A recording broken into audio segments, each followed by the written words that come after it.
My name's Bill Stone, and I teach the auto collision repair program. Auto service makes the cars work well. We make them look good.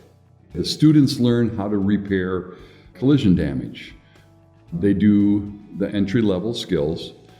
The students have the opportunity to receive 34 credits of ICAR certification.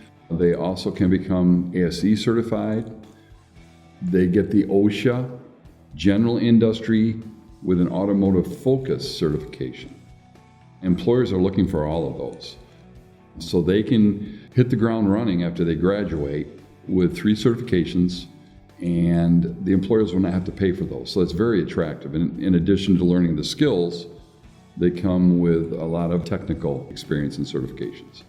We have quite a few students placed in area shops and get a call maybe once a week looking for more. And I've had a couple of students say, "You changed my life. Thank you so much." And really, they did it. I was just there to kind of guide them. But they're the ones that put the work, the effort, and they're the ones that made themselves successful. We wish we could put more out there, but the ones we do put out there are very successful, and they're making a good living, and more importantly, they love what they do.